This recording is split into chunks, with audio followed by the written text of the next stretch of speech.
26 ಪ್ರವಾಸಿಗರನ್ನ ಬಲಿ ಪಡೆದ ಪಹಲ್ಗಾಮ್ ಭಯೋತ್ಪಾದಕ ದಾಳಿಯ ಬಳಿಕ ಕಾಂಗ್ರೆಸ್ ನಾಯಕ ರಾಹುಲ್ ಗಾಂಧಿ ಜಮ್ಮು ಕಾಶ್ಮೀರಕ್ಕೆ ಭೇಟಿಯನ್ನ ಕೊಟ್ಟರು. ಅನಂತನಾಗ್ನ ಸರ್ಕಾರಿ ವೈದ್ಯಕೀಯ ಕಾಲೇಜಿಗೆ ಭೇಟಿಯನ್ನ ಕೊಟ್ಟು ಗಾಯಾಳುಗಳು ಆರೋಗ್ಯವನ್ನ ವಿಚಾರಿಸಿದ್ದಾರೆ.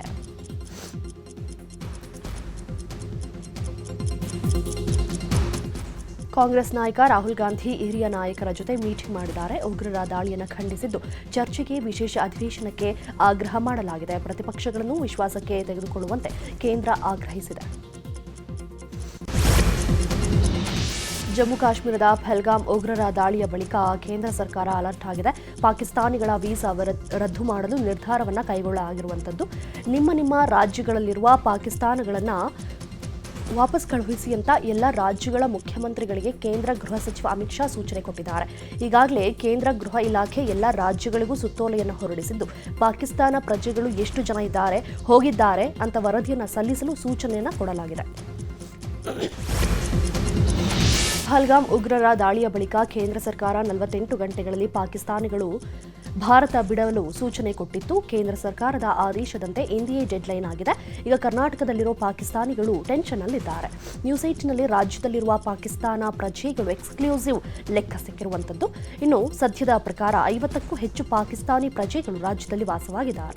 ರಾಜ್ಯದ ಮುಸ್ಲಿಮರನ್ನ ಮದುವೆಯಾಗಿ ಪಾಕಿಸ್ತಾನಿ ಮಹಿಳೆಯರು ಇಲ್ಲೇ ವಾಸವಾಗಿದ್ದು ಭಾರತದ ಪೌರತ್ವ ಸಿಗದ ಕಾರಣ ವೀಸಾ ನವೀಕರಿಸಿ ಇಲ್ಲೇ ಸಂಸಾರವನ್ನು ಮಾಡ್ತಿದ್ದಾರೆ. ಪ್ರತಿ 2 ವರ್ಷಕ್ಕೊಮ್ಮೆ ವೀಸಾ ನವೀಕರಿಸಿಕೊಂಡು ಇಲ್ಲೇ ಠಿಕಾಣಿಯನ್ನು ಹೂಡಿದ್ದಾರೆ. ಪಹಲ್ಗಾಮ್ ಉಗ್ರ ಕೃತ್ಯಕ್ಕೆ ಕಾರಣವಾಗಿರುವ ಪಾಕಿಸ್ತಾನಕ್ಕೆ ಸಿಂಧೂ ನದಿಯ ಹನಿ ನೀರನ್ನು ಬಿಡಲ್ಲ ಅಂತ ಕೇಂದ್ರ ಜಲಶಕ್ತಿ ಸಚಿವ ಸಿಆರ್ ಪಾಟೀಲ್ ಹೇಳಿದ್ದಾರೆ. ಗೃಹ ಸಚಿವ ಅಮಿತ್ ಶಾ ಜೊತೆಗಿನ ಸಭೆಯ ಬಳಿಕ ಈ ಬಗ್ಗೆ ಸಿಆರ್ ಪಾಟೀಲ್ ಮಾತನಾಡಿದರು. ಪಹಲ್ಗಾಮ್ ಘಟನೆ ಬಗ್ಗೆ ಜಗತ್ತು ಭಾರತದ ಮಾತನ್ನ ಕುರುಡನಂತೆ ನಂಬಬಾರದು. ಪಹಲ್ಗಾಮ್ನಲ್ಲಿ ನಡೆದ ದಾಳಿಗೂ ನಮಗೂ ಯಾವುದೇ ಸಂಬಂಧವಿಲ್ಲ. ಇದೊಂದು ಭಾರತದ ಕಟ್ಟುಕತೆ ಅಂತ ಲಷ್ಕರ್ ಇ ತೊಯ್ಬಾದ ಉಪಮುಖ್ಯಸ್ಥ ಸೈಫುಲ್ಲಾ ಕಸೂರಿಯೊಬ್ಬರು ಪ್ರತಿಕ್ರಿಯೆ ಕೊಟ್ಟಿರುವಂಥದ್ದು. ದಾಳಿಯ ಹೊಣೆಯನ್ನ ಲಷ್ಕರ್ ಸಂಘಟನೆಯ ದಿ ರೆಸಿಸ್ಟೆನ್ಸ್ ಫ್ರಂಟ್ ವಹಿಸಿಕೊಂಡಿತ್ತು. ಭಾರತದ ಮಾಧ್ಯಮಗಳು ನಮ್ಮ ಮೇಲೆ ಸುಳ್ಳು ಆರೋಪವನ್ನ ಮಾಡ್ತಾವೆ ಅಂತ ಕಸೂರಿ ಹೇಳಿದ್ದಾರೆ. ಪಹಲ್ಗಾಮ್ ಭಯೋತ್ಪಾದಕ ದಾಳಿಯ ನಂತರ ಪಾಕಿಸ್ತಾನದ ರಕ್ಷಣಾ ಸಚಿವ ಖವಾಜಾ ಆಸಿಫ್ ಆಘಾತಕಾರಿ ತಪ್ಪೊಪ್ಪಿಗೆಯನ್ನ ಕೊಟ್ಟಿದ್ದಾರೆ. ಪಾಕಿಸ್ತಾನವು ಭಯೋತ್ಪಾದನೆಯನ್ನ ಬೆಂಬಲಿಸುವ ಮತ್ತು ಭಯೋತ್ಪಾದನೆಗೆ ಹಣಕಾಸು ಒದಗಿಸುವ ದೀರ್ಘ ಇತಿಹಾಸವನ್ನ ಹೊಂದಿದೆ ಅಂತ ಒಪ್ಪಿಕೊಂಡಿದ್ದಾರೆ. ನಾವು 30 ವರ್ಷಗಳಿಂದ ಅಮೆರಿಕಕ್ಕಾಗಿ ಈ ಕೊಳಕು ಕೆಲಸವನ್ನ ಮಾಡ್ತಿದ್ದೇವೆ ಅಂತ ಹೇಳಿಕೆಯನ್ನ ಕೊಟ್ಟಿದ್ದಾರೆ. ಭಾರತ ಪಾಕಿಸ್ತಾನದ ಮಧ್ಯೆ ಉಂಟಾಗಿರುವ ಉದ್ವಿಗ್ನತೆ ಬಗ್ಗೆ ವಿಶ್ವಸಂಸ್ಥೆ ರಿಯಾಕ್ಟ್ ಮಾಡಿರುವಂಥದ್ದು.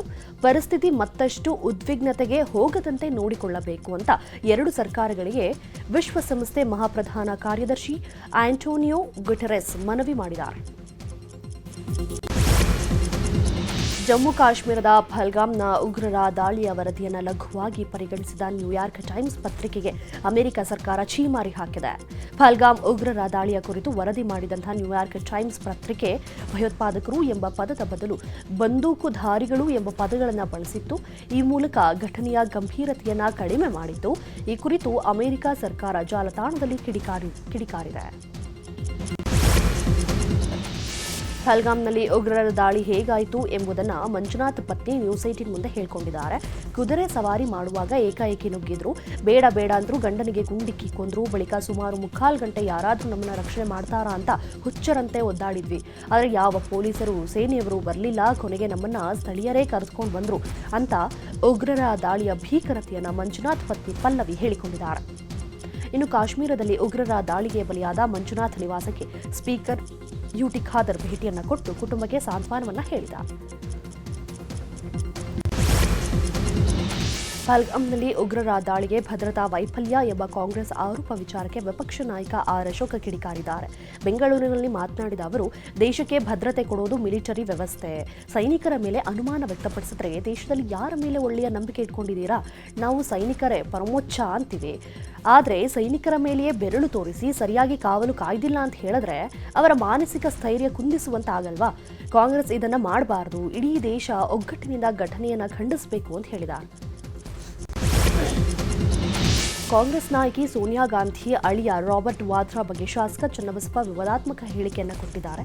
ಶಿವಮೊಗ್ಗದಲ್ಲಿ ಮಾತನಾಡಿದ ಅವರು, ರಾಬರ್ಟ್ ವಾದ್ರಾ ಉಗ್ರರಿಗೆ ಉತ್ತೇಜನ ನೀಡುವ ಕೆಲಸ ಮಾಡ್ತಾನೆ, ಅವನನ್ನ ಗುಂಡಿಕ್ಕಿ ಕೊಲ್ಲಬೇಕು, ಭೂಮಿ ಮೇಲೆ ಇರೋದಕ್ಕೆ ನಾಲಾಯಕ್ಕು, ಭಯೋತ್ಪಾದನೆಯನ್ನು ಖಂಡಿಸುವ ಬದಲು ಉತ್ತೇಜಿಸಿದ್ದಾರೆ.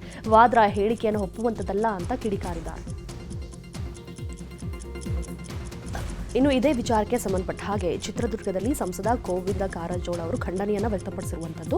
ದೇಶದಲ್ಲಿ ಉಗ್ರಗಾಮಿ ಚಟುವಟಿಕೆ ಪ್ರಾರಂಭ ಆಗಿದ್ದು 1990ರಲ್ಲಿ. ಆಗ ಪ್ರಧಾನಿಯಾಗಿ ಮೋದಿ, ಗೃಹ ಮಂತ್ರಿಯಾಗಿ ಅಮಿತ್ ಶಾ ಇರಲಿಲ್ಲ. ವಾದ್ರಾ ಯಾರು? ವಾದ್ರಾಗೆ ಏನ್ ಮರ್ಯಾದೆ ಇದೆ? ವಾದ್ರಾ ಹೆಸರು ದೇಶಕ್ಕೆ ಗೊತ್ತಾಗಿದ್ದೇ ಸೋನಿಯಾ ಗಾಂಧಿ ಅಳಿಯ ಅಂತ. ಇಂತಹ ದೇಶದ್ರೋಹಿ ವಾದ್ರಾ ಹಿಂದುತ್ವ, ಬಿಜೆಪಿ ಬಗ್ಗೆ ಮಾತನಾಡ್ತಿದ್ದಾನೆ ಅಂತ ಕಿಡಿಕಾರಿದ್ದಾರೆ.